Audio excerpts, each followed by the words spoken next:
नमस्ते बच्चों, कैसे हो आप लोग। बहुत खुश हो और मेरा सारा काम कर रहे हो। मुझे सब्सक्राइब आप सभी ने किया हुआ है। जिन्होंने नहीं किया सब्सक्राइब ज़रूर करें और लाइक भी दें। थैंक यू वेरी मच बेटा। हमने पिछले वीडियो में संधि पाठ किया था, है ना बेटा, व्याकरण का। संधि होती क्या है बेटा? संधि होती है, हमने कल पढ़ा था पिछले वीडियो में, संधि का अर्थ होता है दो वर्णों का मेल। अब दो वर्ण कौन से होते हैं? पहले शब्द का अंतिम और दूसरे शब्द का प्रथम वाला। जब इनका मेल होता है, इनके मेल से जो परिवर्तन होता है और एक नया शब्द बनकर आता है, उसे हम संधि कहते हैं। ठीक है बेटा, इतना ध्यान है आपको।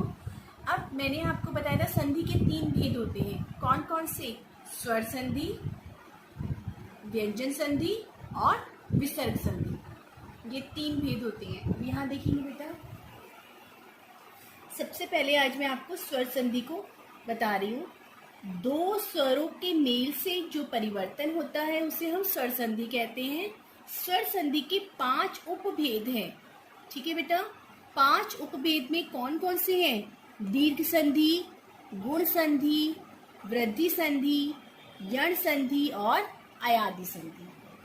फिर से देख लो, स्वर संधि का अर्थ है जहाँ पे स्वरों का मेल होता है। इसके 5 उपभेद हैं।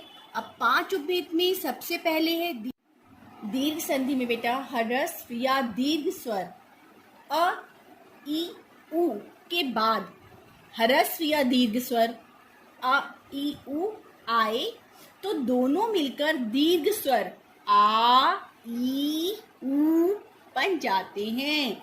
यानी कि दो छोटे छोटे मिलकर भी बड़ा स्वर बनेगा, एक छोटा एक बड़ा मिलकर भी बड़ा स्वर बनेगा। ठीक है बेटा, सिंपल भाषा में, अगर मैं साधारण भाषा में आपको समझाऊं तो दो छोटे छोटे मिलेंगे तब भी दीर्घ स्वर बनेगा, एक छोटा और एक बड़ा स्वर मिलेगा तब भी वो दीर्घ स्वर बनेगा। इसीलिए उसको हम दीर्घ संधि कहते हैं।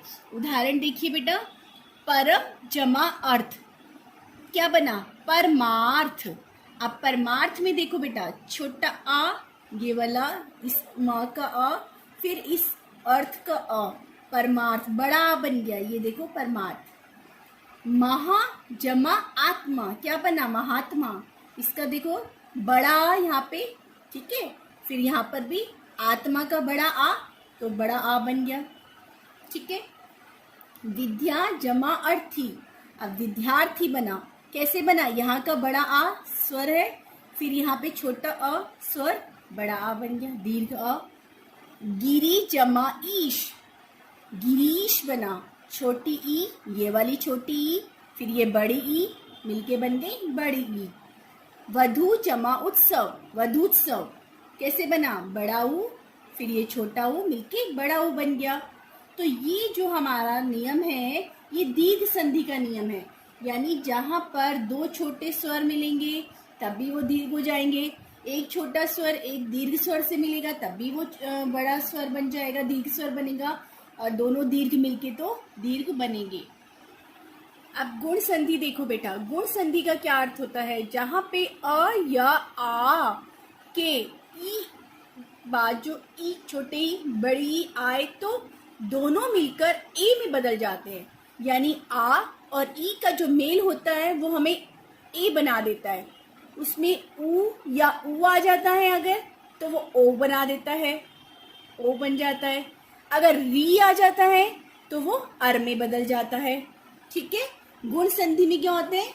अलग अलग हो जाता है बेटा। आ और ई का मेल बनता है तो वो ए हो जाता है, ऊ हो तो ओ बन जाता है, और री हो तो अर बन जाता है। अब यहाँ पे देखेंगे, नर जमा इंद्र, नरेंद्र कैसे बना? इसका क्या रूल है? आ और ई मिलकर ए बन गए।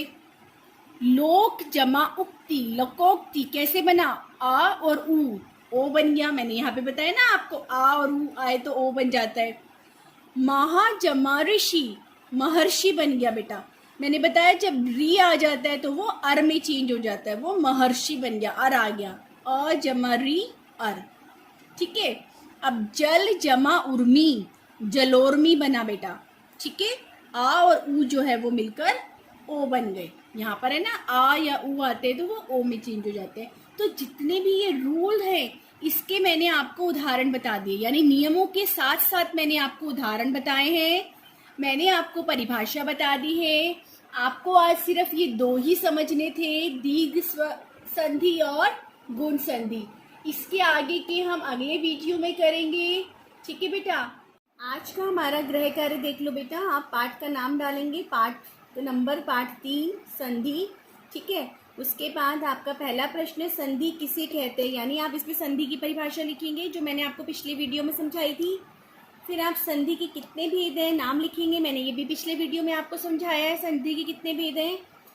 और इसके बाद है स्वर संधि के कितने भेद हैं नाम लिखिए। हमने स्वर संधि के भेद आज किए हैं, आप यहाँ से नाम लिख सकते हैं। ठीक है बेटा, नमस्ते।